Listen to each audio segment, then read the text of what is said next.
નમસ્કાર વિદ્યાર્થી મિત્રો, આઈટીઆઈ ઈ લર્નિંગ પ્રોગ્રામમાં આપ સૌનું હાર્દિક સ્વાગત છે. આજે હું ઔદ્યોગિક તાલીમ સંસ્થામાં ચાલતા વેલ્ડેડ ટ્રેડ અંતર્ગત GTAW વેલ્ડિંગ પ્રોસેસ, તેમાં વપરાતા સાધનો, એસી અને ડીસી ટીગ વેલ્ડિંગ વચ્ચેનો તફાવત, અલગ અલગ પ્રકારની પોલારિટી અને તેના ઉપયોગો વિશે તાલીમ સહ માર્ગદર્શન આપીશ. તો વિદ્યાર્થી મિત્રો, આપણે અલગ અલગ પ્રકારના વેલ્ડેડ ટ્રેડમાં 4 પ્રકારના વેલ્ડિંગનો આપણે અભ્યાસ કરતા હોઈએ છીએ, જેમ કે આર્ક વેલ્ડિંગ છે, ગેસ વેલ્ડિંગ છે, મિગ વેલ્ડિંગ છે અને ટીગ વેલ્ડિંગ છે. તો આર્ક વેલ્ડિંગ અને ગેસ વેલ્ડિંગ છે એનો ઇન્ડસ્ટ્રીમાં બહોળા પ્રમાણમાં આપણે ઉપયોગ થાય છે.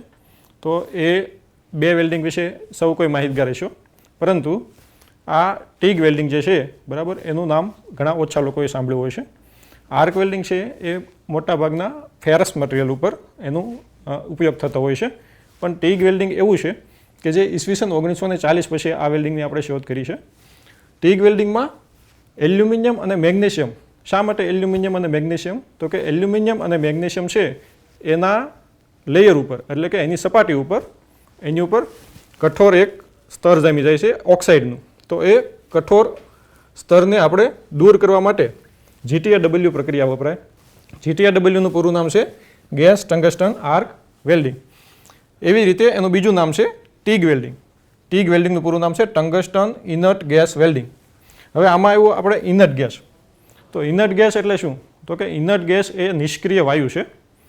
ઇનર્ટ ગેસ છે એ બે પ્રકારના હોય છે મોસ્ટલી, એક આર્ગન અને હેલિયમ. આર્ગનનો ઉપયોગ ઇન્ડસ્ટ્રીમાં બહોળા પ્રમાણમાં થાય છે ઇનર્ટ ગેસ તરીકે. કે આ ગેસ શું કરે છે? તો આ ગેસ વેલ્ડિંગમાં, જેમ કે આપણે આર્ક વેલ્ડિંગ જોઈએ, તો આર્ક વેલ્ડિંગનો જે ઇલેક્ટ્રોડ હોય એની ફરતે જ ફ્લક્સ લગાવેલું હોય છે. જ્યારે આર્ક વેલ્ડિંગ થાય છે ત્યારે એ ફ્લક્સ ફિલર મેટલની સાથે જ પીગળે અને સપાટી ઉપર આવે છે, અને સપાટી ઉપર આવે આજુબાજુની વાતાવરણીય અશુદ્ધિઓથી એને રક્ષણ આપે છે. એવી જ રીતે અહીંયા ટીગ વેલ્ડિંગમાં શું કામ કરે છે? ઇનર્ટ ગેસ, એ સ્લેગનું કામ શું કરે છે? ઇનર્ટ ગેસ કરે છે. એટલે કે ઇનર્ટ ગેસ છે એ જે વાતાવરણીય અશુદ્ધિઓથી જે બેઝ મેટલમાં થતું વેલ્ડિંગ છે એને રક્ષણ પૂરું પાડે છે. હવે ટીગ વેલ્ડિંગના શું ફાયદા છે? તો કે ટીગ વેલ્ડિંગ એવું વેલ્ડિંગ છે કે જે ઓલમોસ્ટ મોટા ભાગની ધાતુઓમાં એના દ્વારા વેલ્ડિંગ કરી શકાય છે. બીજું શું છે? તો કે આ વેલ્ડિંગમાં સ્પેટર્સ, જેમ આર્ક વેલ્ડિંગ અને મિગ વેલ્ડિંગમાં જે સ્પેટર્સ ઉત્પન્ન થાય છે એવું આ વેલ્ડિંગમાં સ્પેટર્સ થતું નથી. એટલે કે આ પ્રકારનું વેલ્ડિંગ હાઈ ક્વોલિટીનું વેલ્ડ આપે છે. હવે આપણે આગળ જોઈએ GTAW પ્રોસેસ શું છે, મતલબ GTAW કઈ રીતે કામ કરે છે એના સિદ્ધાંત ઉપર જઈએ. તો GTAW પ્રક્રિયા છે એ શું છે? તો GTAW એ એવી વેલ્ડિંગ પ્રક્રિયા છે કે જેમાં વેલ્ડને વાતાવરણથી રક્ષણ આપવા માટે આપણે વાત કરીએ એમ ઇનર્ટ ગેસનો ઉપયોગ થાય છે, કે જે શું કરે છે? આજુબાજુના વાતાવરણીય અશુદ્ધિઓ, એટલે કે આજુબાજુના ઓક્સિજન અને પાણીની વરાળ, વોટર વેપરથી આપણા વેલ્ડનું રક્ષણ કરે છે.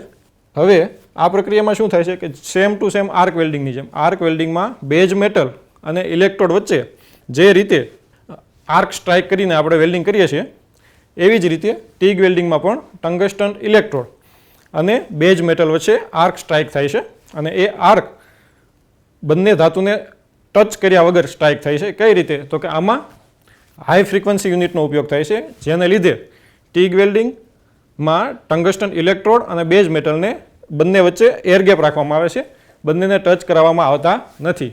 ટંગસ્ટન ઇલેક્ટ્રોડ અને બેઝ મેટલ વચ્ચે 2 થી 3 mm જેટલું અંતર હોય છે, અને જ્યારે બંનેને નજીક લાવવામાં આવે ત્યારે હાઈ ફ્રીક્વન્સી યુનિટને લીધે એક સ્પાર્ક થાય છે, અને એ સ્પાર્ક આપણે વેલ્ડ કરવા માટે પૂરતી ગરમી ઉત્પન્ન કરે છે અને બેઝ મેટલને પીગાળે છે. બરાબર, આ રીતે બંને બેઝ મેટલ વચ્ચે વેલ્ડિંગ પૂરું પડે છે, અને આપણે જે જરૂરિયાત પ્રમાણેની જે ફિલર મેટલ છે એ અલગથી ફિલર રોડથી આપવામાં આવે છે. બરાબર, તો આ છે આપણે GTAWનો પ્રિન્સિપલ, મતલબ GTAW કઈ રીતે કામ કરે છે. એટલે કે ગ્રુવને ભરવા માટે વધારાની ફિલર મેટલ ઉમેરવામાં આવે છે. તો હવે આકૃતિ દ્વારા આપણે GTAW પ્રોસેસ સમજીએ. તો GTAW પ્રોસેસમાં આપણે કહ્યું એમ એક ટંગસ્ટનનો ઇલેક્ટ્રોડ હોય છે. એ ટંગસ્ટન ઇલેક્ટ્રોડ, ટંગસ્ટન એવી ધાતુ છે કે જેને ઉચ્ચ તાપમાને, એટલે કે હાઈ ફ્રીક્વન્સીથી એમાં કરંટ પસાર કરવામાં આવે તો પણ તે પીગળતો નથી. તો ટંગસ્ટન ઇલેક્ટ્રોડ અને બેઝ મેટલ વચ્ચે હાઈ ફ્રીક્વન્સી યુનિટથી આર્ક સ્ટ્રાઇક કરવામાં આવે છે. હવે જે આર્ક સ્ટ્રાઇક થશે એના લીધે બેઝ મેટલને પીગાળવા માટે પૂરતી ગરમી ઉત્પન્ન થાય છે અને બેઝ મેટલ પીગળશે અને જરૂરિયાત પ્રમાણેનું જે ફિલર મેટલ છે એ આપણે ફિલર રોડથી એને પ્રોવાઈડ કરીએ છીએ. અને આ જે વેલ્ડ છે એ વેલ્ડને આજુબાજુના વાતાવરણથી રક્ષણ આપવા માટે આપણે શિલ્ડિંગ ગેસનો ઉપયોગ કરીએ છીએ, જે આપણે વાત કરી ઇનર્ટ ગેસ આર્ગન અથવા તો હિલિયમનો ઉપયોગ કરીને અહીંયા બેઝ મેટલને મતલબ આપણું જે વેલ્ડ છે એને વાતાવરણીય અશુદ્ધિઓથી રક્ષણ પૂરું પાડવામાં આવે છે.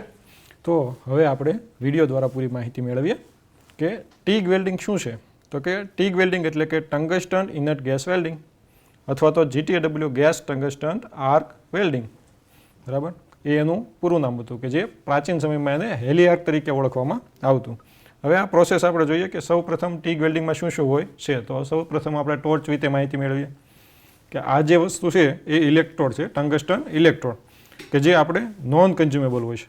આપણે વાત કરી એમ ઇલેક્ટ્રોડ જે છે એ પીગળતો નથી અથવા તો વપરાશમાં આવતો નથી. જેમ આપણે વાત કરીએ મિગ વેલ્ડિંગ અને અધર આર્ક વેલ્ડિંગ છે એમાં ઇલેક્ટ્રોડ વેલ્ડિંગની સાથે સાથે પીગળતો જાય છે, કન્ઝ્યુમ થતો જાય છે, જે ટીગ વેલ્ડિંગમાં થતું નથી. એટલે ટીગ વેલ્ડિંગને આપણે ઇલેક્ટ્રોડ જે છે એને કહીશું નોન કન્ઝ્યુમેબલ ઇલેક્ટ્રોડ. હવે એ ઇલેક્ટ્રોડ છે એ ક્યાં માઉન્ટ થાય છે. તો સૌપ્રથમ કલેક્ટમાં માઉન્ટ થઈ અને એની ઉપર હોય છે આપણે કલેક્ટ બોડી, અને એ કલેક્ટ બોડીને આપણે એન્ડ કેપ જોડી દઈએ એટલે એ ફિક્સ થઈ જાય છે, જે આખી આપણી ટોર્ચ બને છે.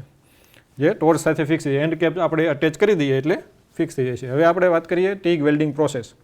તો ટીગ વેલ્ડિંગ પ્રોસેસમાં હોય છે બેઝ મેટલ, આ હોય છે આપણે ટીગ ટોર્ચ, અને બંને વચ્ચે આપણે ઇલેક્ટ્રિક આર્ક ઉત્પન્ન કરવાની હોય છે. પણ ડિફરન્સ શું છે કે આર્ક વેલ્ડિંગમાં આપણે આર્ક સ્ટ્રાઇક કરીએ છીએ, જ્યારે ટીગ વેલ્ડિંગમાં ફૂટ પેડલ હોય છે. કે હવે આમાં આપણે સમજાવીએ કે ડાયરેક્ટ કરંટ અને એસી કરંટ કોને કહેવાય. તો ડાયરેક્ટ કરંટ કોને કહેવાય કે ડાયરેક્ટ કરંટ એટલે એ વસ્તુ કે જેમાં કરંટ એક જ દિશામાં પસાર થાય, પ્લસથી માઇનસ અથવા તો માઇનસથી પ્લસ, એને કહીશું આપણે ડાયરેક્ટ કરંટ. હવે DCEN તો કે ઇલેક્ટ્રોડને નેગેટિવ સાથે જોડીએ, બેઝ મેટલને પોઝિટિવ સાથે જોડીએ તો એને આપણે કહીશું DCEN અથવા તો straight polarity, direct current electrode negative, બરાબર. એટલે આમાં શું થાય છે તો કે આમાં વર્કપીસ ઉપર પૂરેપૂરી ગરમી એટલે કે 2/3 જેટલી ગરમી ઉત્પન્ન થતી હોય છે. હવે આપણે વાત કરીએ અલ્ટરનેટિંગ કરંટની. તો અલ્ટરનેટિંગ કરંટમાં જે પોઝિટિવથી નેગેટિવ અને નેગેટિવથી પોઝિટિવ તરફ 1 સેકન્ડમાં 60 વાર કરંટ બદલાય છે. તો આ જે કરંટ બદલાય છે એને એસી પોલારિટી કહેવાય. એસી પોલારિટીનો ઉપયોગથી શું કરી શકીએ આપણે તો કે બેઝ મેટલ જે છે એની જે સપાટી છે એની ઉપર આપણે ક્લિનિંગ કરી શકીએ, કે જે કઠોર સ્તર હોય જામી ગયું હોય એને આપણે દૂર કરી શકીએ, એને કહીએ એસી પોલારિટી. જેમ કે આપણે ઘર વપરાશમાં બલ્બનો ઉપયોગ કરતા હોય તો એ આ રીતે સર્કિટ પૂરી થતી હોય. તો આપણે ટીગ વેલ્ડિંગમાં કઈ રીતે સર્કિટ પૂરી થશે. તો ટીગ વેલ્ડિંગમાં જે ટીગ ટોર્ચ છે એમાંથી કરંટ પસાર થાય છે, બેઝ મેટલ અને અર્થ કેબલ દ્વારા આખી સર્કિટ પૂરી થતી હોય છે. હવે જે પ્રમાણનું આપણું બેઝ મેટલ હોય એ પ્રમાણે આપણે અલગ અલગ ફિલર મેટલનો ઉપયોગ કરવાનો હોય છે. એટલે અહીંયા આપણે વાત કરીએ એમ ટંગસ્ટન ઇલેક્ટ્રોડ પીગળતો નથી. એટલે ટંગસ્ટન ઇલેક્ટ્રોડ પીગળતો નથી તો ફિલર મેટલ માટે આપણે અલગથી ફિલર રોડનો ઉપયોગ કરીએ છીએ. જેવી બેઝ મેટલ એવું જ આપણો filler road. Base metal copper હોય તો ફિલર રોડ કોપર હોય, બેઝ મેટલ સ્ટીલ હોય તો ફિલર રોડ સ્ટીલ હોય. હવે આપણે વાત કરીએ શિલ્ડિંગ ગેસની. તો શિલ્ડિંગ ગેસ શું કરે છે. શિલ્ડિંગ ગેસ કરે છે આપણું જે વેલ્ડ છે એને આજુબાજુના ઓક્સિજન અને વોટર વેપરથી રક્ષણ પૂરું પાડે છે.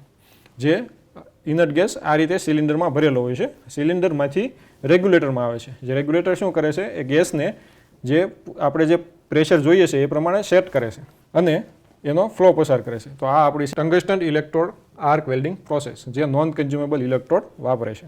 હવે આપણે આગળના પોઈન્ટ તરફ જઈએ, GTAWમાં વપરાતા સાધનો. તો આ જે GTAW પ્રોસેસ છે એમાં કયા કયા સાધનોનો ઉપયોગ થાય છે, કે આપણે જે વેલ્ડનું સેટઅપ કરીશું તો એમાં કયા કયા સાધનોનો ઉપયોગ કરીશું. તો સૌથી પહેલું છે રેગ્યુલેટર સાથે ઇનર્ટ ગેસ સિલિન્ડર. તો રેગ્યુલેટર સૌથી પહેલું આપણે આવશે ઇનર્ટ ગેસના સિલિન્ડરમાં ઇનર્ટ ગેસ ભરવામાં આવે છે. હવે એ સિલિન્ડર છે એ સિલિન્ડરમાંથી ઇનર્ટ ગેસ ભરેલો છે એનું પ્રેશર કેટલું રાખવું, એનું ફ્લો કેટલો રાખવો એ સેટ કરવા માટે આપણે ઉપયોગ કરીએ છીએ રેગ્યુલેટરનો, બરાબર. પછી આવશે હાઈ ફ્રીક્વન્સી યુનિટ. એટલે આપણે વાત કરી કે ટંગસ્ટન ઇલેક્ટ્રોડ છે એમાંથી હાઈ ફ્રીક્વન્સી કરંટ પસાર કરવામાં આવે છે. તો એ હાઈ ફ્રીક્વન્સી કરંટ પસાર કરવા માટે આપણે હાઈ ફ્રીક્વન્સી યુનિટનો ઉપયોગ કરવામાં આવે છે.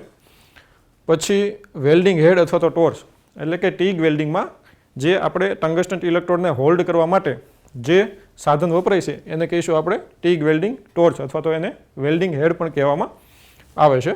હવે આ ટંગસ્ટન ઇલેક્ટ્રોડ છે એ આપણે જોઈએ કે ટંગસ્ટન ઇલેક્ટ્રોડ ઉપર આપણે વાત કરીએ એમ ટંગસ્ટન ઇલેક્ટ્રોડ અતિ ગરમ થયેલો હોય છે. એ ગરમ થયેલા ટંગસ્ટન ઇલેક્ટ્રોડને ઠંડો પડવા માટે આપણે પાણી સપ્લાય એકમ એટલે કુલિંગ સિસ્ટમ આપણે ટીગ વેલ્ડિંગમાં દાખલ કરવાની હોય છે. તો એના માટે આપણે પાણી સપ્લાય એકમ અલગથી સેટઅપ કરેલો હોય છે.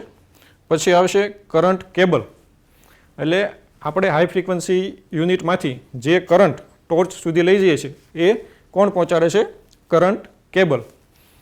પછી આવશે આર્ગન ગેસ હોઝ, એટલે કે જે આપણો ઇનર્ટ ગેસ છે આર્ગન ગેસ, બરાબર, અથવા તો હિલિયમ ગેસ, કોઈ પણ ગેસ હોય, એ આપણે ઇનર્ટ ગેસ સિલિન્ડર છે એ સિલિન્ડરથી જે ટ્રાન્સફોર્મર એટલે કે હાઈ ફ્રીક્વન્સી યુનિટ અને ત્યાંથી લઈને ટોર્ચ સુધી જે પહોંચાડે છે એને કહીશું આપણે આર્ગન ગેસ હોઝ. પછી આવશે પાણીનો પાઇપ, એટલે કે જે આખી આપણી કુલિંગ સિસ્ટમ છે એમાં પાણી જે કુલિંગ સિસ્ટમના ડ્રેનેજ સિસ્ટમ છે એ સિસ્ટમમાંથી જે ટોર્ચ સુધી પહોંચાડે અને ટોર્ચમાંથી પાછું ડ્રેઇન કરે, તો એ આખી પાઇપ છે એને કહીશું આપણે પાણીની પાઇપ. તો આ છે આપણા ટીગ વેલ્ડિંગમાં વપરાતા અલગ અલગ સાધનો. તો સૌ પ્રથમ આપણે વાત કરીશું, આ સાધન છે high frequency unit. High frequency unit, બરાબર. હાઈ ફ્રીક્વન્સી યુનિટ શું કામ કરે છે કે હાઈ ફ્રીક્વન્સી યુનિટ આપણા ટીગ વેલ્ડિંગમાં ઊંચી ફ્રીક્વન્સીવાળું કરંટ પસાર કરે છે. પછી આપણે વાત કરીએ કે ટીગ ટોર્ચ. તો આ જે આપણી છે એ છે ટીગ ટોર્ચ, બરાબર. જે આ ટીગ ટોર્ચ છે, હવે ટીગ ટોર્ચમાં પણ અલગ અલગ નાના નાના સાધનો જે ભેગા કરીને ટોર્ચ બનાવવામાં આવે છે. હવે એની આપણે વાત કરીએ તો સૌથી પહેલાં જે આ છે જે સિરામિક નોઝલ, તો એ નોઝલની આપણે વાત કરીએ. આ છે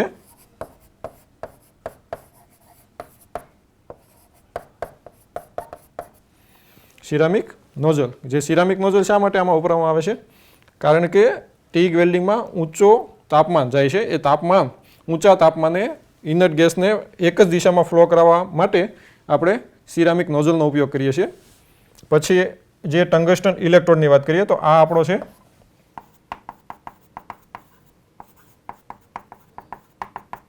આ કલેક્ટ દ્વારા ટંગસ્ટન ઇલેક્ટ્રોડને હોલ્ડ કરવામાં આવે છે. એના પછી જે કલેક્ટ બોડી એના ઉપર હોલ્ડ થાય છે અને એન્ડ કેપથી આખી આપણી ટીગ વેલ્ડિંગ ટોર્ચ બને છે. આ છે આપણે ટંગસ્ટન ઇલેક્ટ્રોડ. તો ટંગસ્ટન ઇલેક્ટ્રોડ જે છે એ ટીગ ટોર્ચમાં હોલ્ડ કરેલો હોય છે. આપણે આગળની આકૃતિમાં જોયું એ પ્રમાણે ટીગ ટોર્ચમાં ટંગસ્ટન ઇલેક્ટ્રોડ હોલ્ડ કરેલો હોય છે. પછી છે gas flow meter. Gas flow meter છે એ રેગ્યુલેટર સાથે કનેક્ટ કરેલું હોય છે કે જે ગેસ ઓન અથવા ઓફ કરે છે, કે જ્યારે આપણે ગેસની જરૂરિયાત હોય ત્યારે જે ફૂટ પેડલ દ્વારા આપણે જ્યારે ફૂટ કંટ્રોલ સ્વિચથી જ્યારે આપણે ઓન કરીએ ટીગ વેલ્ડિંગ ત્યારે ગેસ આવે છે અને જ્યારે ઓફ કરીએ ત્યારે ગેસ છે એ બંધ થાય છે. એવી રીતે ગેસ નોઝલ. ગેસ નોઝલ શું કામ કરે છે? આપણે આગળ જોયું જે પિંક કલરની સિરામિક નોઝલ હતી એને આપણે કહીશું ગેસ નોઝલ. જે આપણો ઇનર્ટ ગેસ છે એને એક જ દિશામાં કેન્દ્રિત કરવા માટે ગેસ નોઝલનો ઉપયોગ થાય છે. પછી આવશે ફિલર મેટલ્સ, કે જે આપણે ટીગ વેલ્ડિંગમાં વધારાની, જેમ કે આ ભાઈ આપણે ટીગ વેલ્ડિંગ કરે છે, બરાબર. તો જમણા હાથમાં એને શું હોલ્ડ કર્યું છે? TIG torch. અને ડાબા હાથમાં ફિલર રોડ એને હોલ્ડ કરેલો છે. તો ફિલર રોડનું કામ શું? તો કે ટીગ વેલ્ડિંગમાં જે ટંગસ્ટન ઇલેક્ટ્રોડ છે એ કન્ઝ્યુમ થતો નથી, મતલબ ટંગસ્ટન ઇલેક્ટ્રોડ વપરાતો નથી. ટંગસ્ટન ઇલેક્ટ્રોડ ખાલી ગરમી ઉત્પન્ન કરવા માટે જ એનો ઉપયોગ થાય છે. જ્યારે આપણે મિગ વેલ્ડિંગમાં જે ફિલર મેટલ છે એ કન્ઝ્યુમ થાય છે, ફિલર રોડ એટલે કે ઇલેક્ટ્રોડ છે એ કન્ઝ્યુમ થાય છે. જ્યારે ટીગ વેલ્ડિંગમાં ટંગસ્ટન ઇલેક્ટ્રોડ છે એ કન્ઝ્યુમ થતો નથી. આકૃતિમાં આખો જ આપણે જે ટીગ વેલ્ડિંગ છે એનો ડાયાગ્રામ દર્શાવ્યો છે કે આખું આપણું ટીગ વેલ્ડિંગ પ્રોસેસ છે એ કઈ રીતે કામ કરે છે. તો સૌથી પહેલાં આપણે સમજીએ જે આ ઇનર્ટ ગેસ સિલિન્ડર છે. ઇનર્ટ ગેસ સિલિન્ડરમાંથી જે રેગ્યુલેટર છે એમાં સૌપ્રથમ ગેસ આવશે. હવે એ ઇનર્ટ ગેસ રેગ્યુલેટરમાં આવશે એટલે એનું પ્રેશર અને ફ્લો નિયંત્રિત કરવાની હોય છે, આપણે કંટ્રોલ કરવાનો હોય છે. તો રેગ્યુલેટર શું કામ કરે છે કે જે ઇનર્ટ ગેસનો પ્રેશર અને ફ્લો કંટ્રોલ કરે છે. ત્યાંથી ગેસ આવશે આપણા હાઈ ફ્રીક્વન્સી યુનિટમાં. એ જે આપણે કહીએ છીએ એને વેલ્ડિંગ મશીન. હવે વેલ્ડિંગ મશીનમાં જ્યારે ઇનર્ટ ગેસ આવશે, બરાબર, એ જે રેગ્યુલેટર પ્રમાણે ઇનર્ટ ગેસ અંદર દાખલ થશે અને એ ગેસ છે એ ક્યાંથી બહાર નીકળશે? તો કે જે આપણા હાઈ ફ્રીક્વન્સી યુનિટમાંથી બહાર જઈને ટીગ ટોર્ચ સુધી પહોંચશે. તો આ આખો આપણો હતો ઇનર્ટ ગેસનો ફ્લો, કે ઇનર્ટ ગેસ ક્યાંથી ક્યાં સુધી પસાર થાય છે. એવી જ રીતે હવે આપણે વાત કરીએ કે પાવર, આપણો જે પાવર મેઇન સપ્લાય છે, મેઇન સપ્લાય કેબલ પાવર, એ મેઇન સપ્લાય કેબલમાંથી પાવર જે દાખલ થશે ફ્રીક્વન્સી યુનિટમાં, ત્યાંથી જે પાવર કેબલ છે એ ક્યાં દાખલ થશે તો કે ટંગસ્ટન ટોર્ચમાં, અને ત્યાંથી આપણને ઇલેક્ટ્રિક પાવર મળશે. પછી ત્રીજી પાઇપ કઈ છે તો કે ત્રીજી પાઇપ છે આપણે વાત કરી કે ટીગ વેલ્ડિંગમાં ઊંચું તાપમાન જનરેટ થતું હોય છે. એ જે તાપમાન છે એને કંટ્રોલ કરવા માટે આપણે વોટર કુલિંગ સિસ્ટમનો ઉપયોગ કરીએ છીએ. તો એ આ વેલ્ડિંગ કેબલ જે છે એની સાથે આપણે શું પસાર કરીએ છીએ કે એક પાણીની હોઝ જે ટોર્ચ સુધી પહોંચે અને ટોર્ચને ઠંડી પાડે, અને ત્યાંથી જ તે રિટર્ન પાઇપ છે એ ક્યાં જાય, આપણે હાઈ ફ્રીક્વન્સી યુનિટમાં પાછો જાય. તો અહીંયા આપણે આપ્યું છે કે કુલિંગ વોટરની જે ડ્રેનેજ સિસ્ટમ છે ત્યાંથી, એટલે કે સપ્લાયમાંથી કુલિંગ વોટર અંદર આવશે, એ વોટર અંદર જઈ પછી આ સિસ્ટમમાં દાખલ થશે, સિસ્ટમમાં દાખલ થઈ સિસ્ટમમાંથી રિટર્ન થઈ અને પાછું કુલિંગ વોટર બહાર આવશે અને એ સપ્લાયમાં પાછું જશે. અહીંયાથી પાછું આપણે રિસર્ક્યુલિંગ વોટર છે એ પાછું ડ્રેનમાં જશે. બરાબર. તો આ આખું હતું આપણે કુલિંગ વોટર પ્રોસેસ અને પાવર, કે પાવર કઈ રીતે પહોંચે છે. હવે આપણે કોઈ પણ પ્રકારનું વેલ્ડિંગ હોય તો એમાં આખી ઇલેક્ટ્રિક સર્કિટ પૂરી થવી જોઈએ. તો આમાં કઈ રીતે સર્કિટ પૂરી થશે તો કે આ આપણો જે ટંગસ્ટન ઇલેક્ટ્રોડમાંથી કરંટ પસાર થશે બેઝ મેટલમાં, બેઝ મેટલમાંથી જશે અર્થ કેબલમાં, અર્થ કેબલમાંથી જઈને પાછું પાવર સપ્લાયમાં દાખલ થશે. એટલે કે આ રીતે આખી ઇલેક્ટ્રિક સર્કિટ પૂરી થશે. હવે આપણે વાત કરીશું એસી ટીગ વેલ્ડિંગ અને ડીસી ટીગ વેલ્ડિંગ વચ્ચેનો તફાવત. એસી ટીગ વેલ્ડિંગ અને ડીસી ટીગ વેલ્ડિંગ, હવે આપણે વાત કરીએ એમ ટીગ વેલ્ડિંગમાં બે પ્રકારના કરંટનો ઉપયોગ થાય, એસી અને ડીસી. એસી કરંટ એટલે આપણને ખબર છે કે એસી કરંટમાં પ્લસ અને માઇનસ પોલારિટી ચેન્જ થતી હોય છે, જ્યારે ડીસી વેલ્ડિંગમાં કરંટ એક જ દિશામાં પસાર થતો હોય છે. જેમ કે એસી ટીગ વેલ્ડિંગની વાત કરીએ તો આ પ્રકારના વેલ્ડિંગમાં કરંટ પોઝિટિવથી નેગેટિવ તથા નેગેટિવથી પોઝિટિવ તરફ એક સેકન્ડમાં કેટલી વાર 60 વાર પસાર થાય છે. શા માટે તો કે આપણે ઘરેલું જે સપ્લાય આવે છે એમાં ફ્રીક્વન્સી હોય છે 60 હર્ટ્ઝ, એટલે કે 60 હર્ટ્ઝ, એક સેકન્ડમાં 60 વાર પ્લસ માઇનસ ચેન્જ થતું હોય છે. જ્યારે ડીસી ટીગ વેલ્ડિંગમાં કોઈ પણ એક જ દિશામાંથી, જેમ કે આપણો જે પાવર સેલ હોય એ જ રીતે કે એક જ દિશામાં એમાં કરંટ પસાર થાય છે, કાં પ્લસથી માઇનસ અથવા તો માઇનસથી પ્લસ. હવે એસી ટીગ વેલ્ડિંગમાં શું થયું કે પ્લસ માઇનસ કરંટ બદલાતો હોય, એટલે કે બેક અને ફોર્થ ફ્લો, બરાબર, આગળ પાછળ કરંટનો ફ્લો પસાર થતો હોય છે. એટલે નોન ફેરસમાં ક્લિનિંગ કરવામાં મદદરૂપ થાય છે, કારણ કે આપણે વાત કરી કે એલ્યુમિનિયમ અને મેગ્નેશિયમ હોય છે. એલ્યુમિનિયમ અને મેગ્નેશિયમની સપાટી ઉપર ઓક્સાઇડનું કઠોર સ્તર જમા થઈ ગયેલું હોય છે. એ કઠોર સ્તરને આપણે વેલ્ડિંગ કરતી વખતે દૂર કરવું પડે છે, પછી જેમાં વેલ્ડિંગ પ્રોસેસ શરૂ થાય છે. તો એ કઠોર સ્તરને દૂર કરવા માટે આપણે એસી કરંટનો ઉપયોગ કરીને બેક અને ફોર્થ ફ્લો દ્વારા એમાં ક્લિનિંગ કરીને વેલ્ડિંગ કરી શકીએ છીએ. જ્યારે ડીસી કરંટની આપણે વાત કરીએ તો ડીસી વેલ્ડિંગમાં શું હોય છે કે ડીસી પ્લસ અથવા તો ડીસી માઇનસ એમ બે જ પોલારિટીનો ઉપયોગ થાય, પ્લસથી માઇનસ અથવા માઇનસથી પ્લસ. હવે ઉપયોગની વાત કરીએ તો એસી ટીગ વેલ્ડિંગ કેમાં ઉપયોગ થાય છે, જેમ આપણે વાત કરી કે એલ્યુમિનિયમ અને મેગ્નેશિયમ ઉપર નોન ફેરસ મેટલ છે એલ્યુમિનિયમ અને મેગ્નેશિયમ, તો એનામાં મેટલ ઉપર કઠોર ઓક્સાઇડ ફિલ્મ હોય છે કે જે દૂર કરવા માટે આપણે એસી ટીગ વેલ્ડિંગનો ઉપયોગ કરી શકીએ છીએ. એટલે એલ્યુમિનિયમ અને મેગ્નેશિયમ ઉપર એસી ટીગ વેલ્ડિંગ દ્વારા વેલ્ડ કરી શકાય છે. જ્યારે ડીસી ટીગ વેલ્ડિંગમાં કોઈ પણ એક જ દિશામાં પ્રવાહ પસાર હોય છે, બરાબર. હવે જે એવી ધાતુઓ છે કે જેમાં મેલ્ટિંગ પોઈન્ટ હાઈ છે, તો એમાં એક જ દિશામાં કરંટ પસાર કરીને એને આસાનીથી આપણે પીગાળી શકીએ છીએ. જેમ કે આપણે જ્યારે પ્રવાહ વર્કપીસમાંથી ઇલેક્ટ્રોડમાં વહેતો હોય ત્યારે ઇલેક્ટ્રોડ ગરમ થાય, વિરુદ્ધ દિશામાં વહેતો હોય ત્યારે વર્કપીસ ગરમ થાય, બરાબર. એવા મેટલનો આપણે ઉપયોગ કરીએ કે જેમાં એનું મેલ્ટિંગ પોઈન્ટ ઊંચો હોય, તો આપણે ડીસીઈએન એટલે કે ઇલેક્ટ્રોડ નેગેટિવ એવી પોલારિટીનો ઉપયોગ કરીને આપણે એ મેટલને આરામથી પીગાળી શકીએ છીએ. અને ડીસી ટીગ વેલ્ડિંગના ઉપયોગ દ્વારા આપણે સ્ટીલ જેવી ફેરસ મેટલ ઉપર વેલ્ડિંગ આરામથી કરી શકીએ છીએ. હવે આપણે વાત કરીએ પોલારિટીની.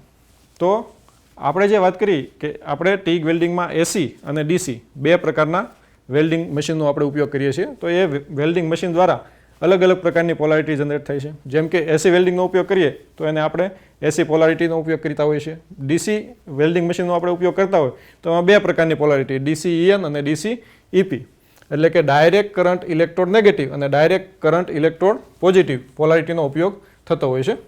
તો આપણે આ અલગ અલગ પોલારિટીને વિગતવાર સમજીએ. એસી પોલારિટી, તો એસી પોલારિટીમાં શું હોય તો આપણે વાત કરીએ કરંટ પોઝિટિવથી નેગેટિવ અને નેગેટિવથી પોઝિટિવ 1 સેકન્ડમાં 60 વાર પસાર થાય છે. જે આપણે એસી મશીનની વાત કરી એમાં સેમ ટુ સેમ આ રીતે કરંટનો બેક અને ફોર્થ ફ્લો થતો હોય છે કે જે ક્લિનિંગ એક્શનમાં મદદરૂપ હોય છે. ડાયરેક્ટ કરંટ ઇલેક્ટ્રોડ નેગેટિવ, હવે આમાં શું હોય છે તો આમાં આપણે વાત કરીએ, જેમ આપણે વાત કરી એસી કરંટ, તો એસી કરંટમાં પ્લસ માઇનસ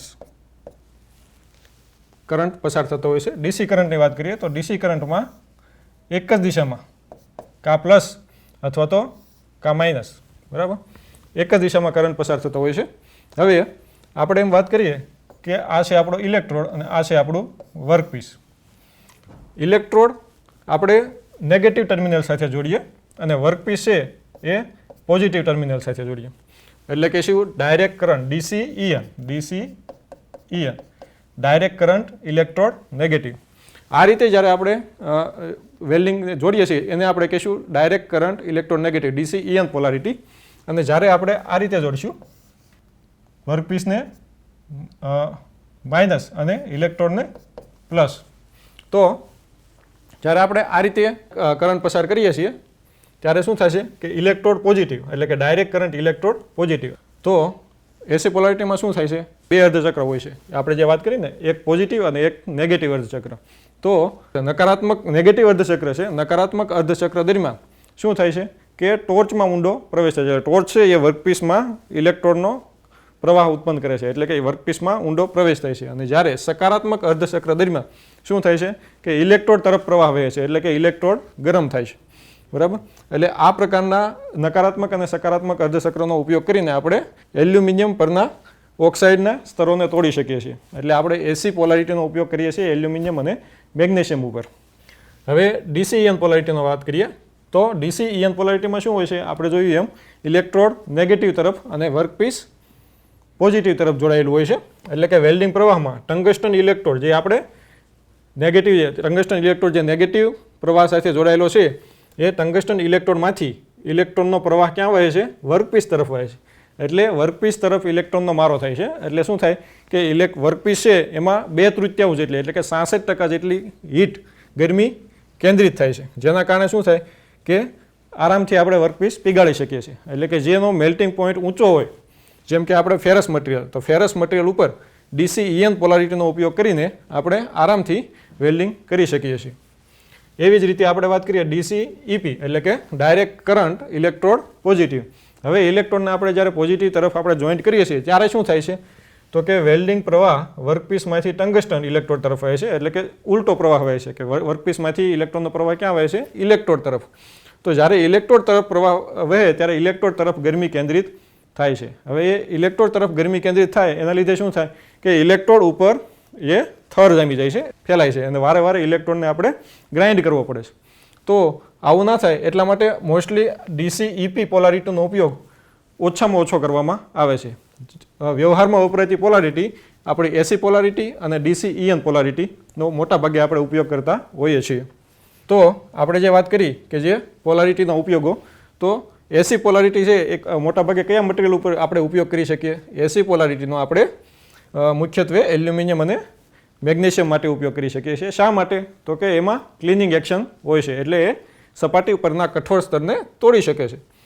બીજું છે ડીસીઈએન પોલારિટી. ડીસીઈએન પોલારિટીનો આપણે શેમાં ઉપયોગ કરી શકીએ કે જે વર્કપીસને ઊંચા તાપમાને આપણે ગરમ કરવાનું હોય છે, જેમ કે નિકલ છે, સ્ટેનલેસ સ્ટીલ છે, ટાઇટેનિયમ છે, અને અન્ય જે બીજી નોન ફેરસ એલ્યુમિનિયમ મેગ્નેશિયમ સિવાયની અન્ય નોન ફેરસ ધાતુઓ પર પણ ડાયરેક્ટ કરંટ ઇલેક્ટ્રોડ નેગેટિવ ડીસીઈએન પોલારિટીનો આપણે ઉપયોગ કરી શકીએ છીએ.